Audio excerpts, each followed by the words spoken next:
Close project, the last process from the project integration management.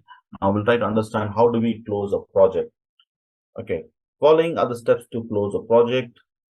Okay, so the most important thing is, are we meeting the customer's expectation? That's the most important thing that we need to look when you're trying to close the project. If the customer is not happy, if the acceptance rate is not met, if the exit rate is not met, then the project cannot be closed. So now if the criteria are met, then you have to get a sign-off email from the customer. Okay, requirements and exit criteria are met. Obtain a sign-off from the customer, you will close the project. Negotiate if there are any issues that to settle, you have to negotiate with the customer. Okay, capture the lessons learned and note down the skills that we acquired, document the skills that are acquired on the project, right? So there is a long duration. People have learned so many things, right? So then update the documents from the project, the risk register. It could be lessons learned, it could be the change log, or it could be the assumptions log. Any document that you use, lessons learned register, update all of those documents and archive the documents. Close the different phases of the project. If your project has got multiple phases in one contract, then close all the phases. If each contract has a single phase, then close the respective phase. Right? Prepare a final report for the leadership, for the customer, for your management to go and review the project performance. Now check the CTAC score, like what is the customer review, is the customer happy, run through a survey and get the feedback from the customer.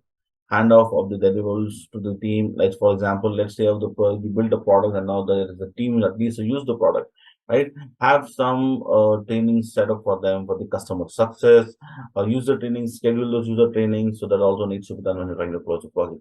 Trying to close project doesn't mean just stop all the work and do the team. Many things to be done when you're trying to close a project. Okay. Formally close the contracts, drop emails and say this is the closure. And then most importantly, celebrate the entire project. Okay. Don't miss a celebrate. Go for a break with the team. Go for an outing. Take time, have team lunches. So celebrate or award people, reward people, anything that works, right?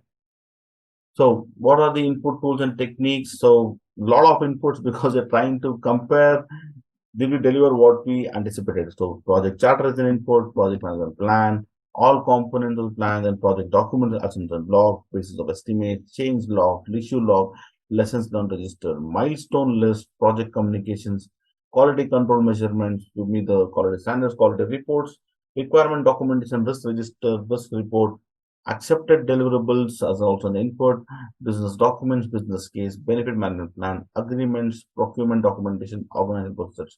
So you're going to compare with all of these things what is being delivered.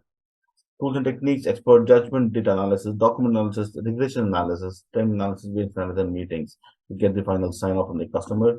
Output is project document updates, lessons learned, final product service delivery of the result is important.